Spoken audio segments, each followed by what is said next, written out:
और आरएसएस और पीएफआई के लोगों के बीच में काफी वॉयलेंस भी हुआ इस टाइम पे। पीएफआई का काम था इंडिया के अंदर लोगों को कन्वर्ट करना और प्रो आइसिस बनाना।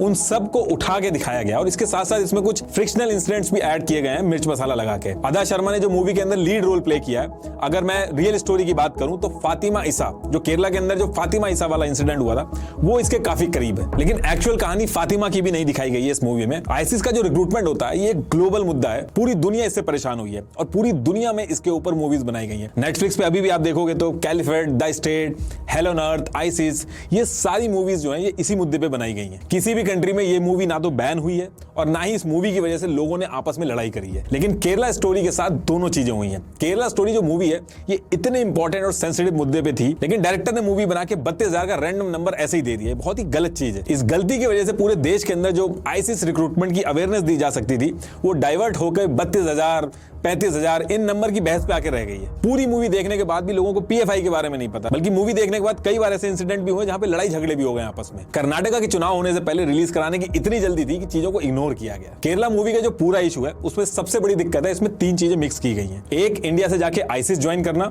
दूसरा कन्वर्जन, और तीसरा है फोर्स कन्वर्जन। अब इंडिया के अंदर से आइसिस ज्वाइन करने कितने लोग गए ये तो फिर भी आप ऑफिशियल डेटा के आसपास पहुंच सकते हो, लेकिन कन्वर्जन और फोर्स कन्वर्जन बहुत ही सब्जेक्टिव चीज है। इंडिया का कॉन्स्टिट्यूशन कहता है कि कोई भी एडल्ट अपनी पसंद के धर्म में जा सकता है। अब कौन सा कन्वर्जन फोर्सफुली किया गया है और कौन सा अपनी मर्जी से किया गया है, इसको पता करना बहुत ही मुश्किल है। जो ब्रेन वॉश्ड है वो तो कहेगा कि वो अपनी मर्जी से कन्वर्ट हुआ है, और जो सच में अपनी मर्जी से कन्वर्ट हुआ है वो कुछ भी कर ले, उसकी बात पे कोई यकीन नहीं करेगा। यही रीजन है कि केरला मूवी के ऊपर आप दिन भर बहस कर लीजिए, आप कंक्लूजन पे नहीं पहुंचोगे। राइट विंग से आप अगर बहस करने जाओगे तो आइसिस रिक्रूटमेंट, कन्वर्जन और फोर्स कन्वर्जन, इन तीनों का डेटा मिला के कुछ ना कुछ आपको प्रूव कर देगा। आप कन्वर्जन के डेटा पे बात करोगे तो आइसिस रिक्रूटमेंट के डेटा को ऐड कर दिया जाता है, आइसिस की बात करोगे तो कन्वर्जन का मुद्दा उठा दिया जाता है। वहीं जो लेफ्ट विंग है वो उस चीज का डेटा दिखा रहा है जो कैलकुलेट ही नहीं किया जा सकता। अब देखिए, जो चीज ऑफिशियली कैलकुलेट ही नहीं की जा सकती उसको आप कैसे कह सकते हो कि एक आदमी था जो फोर्सफुली कन्वर्ट हुआ था या फिर 1000 था। आप कन्वर्जन का रेशियो फिर भी बता सकते हैं। अथिरा के जो माँ बाप हैं ये सब देख के वो कोर्ट में जाके केस कर दे। वहीं दूसरी तरफ पीएफआई भी अथिरा के सपोर्ट में आता है,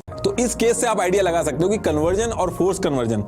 हाँ, कुछ केसेस ऐसे हैं जहां पे प्रॉपर डॉक्यूमेंट्स मिले हैं। 2016 में पुलिस चीफ को इंटेलिजेंस एजेंसी की रिपोर्ट सबमिट हुई। उसमें मेंशन था कि केरला के कोझीकोड़ा और मल्लापुरम में पीएफआई जैसी ऑर्गेनाइजेशन ने अफगानिस्तान में सिर्फ राशिद और सोनिया ही पहुंच पाते हैं। अब होता क्या है कि 2017 के स्टार्टिंग में यूएस अपने सबसे पावरफुल नॉन न्यूक्लियर वेपन का यूज करता है। अफगानिस्तान इन चारों को जेल में डाल दिया जाता है और इससे एनआईए को पता चलता है कि अफगानिस्तान में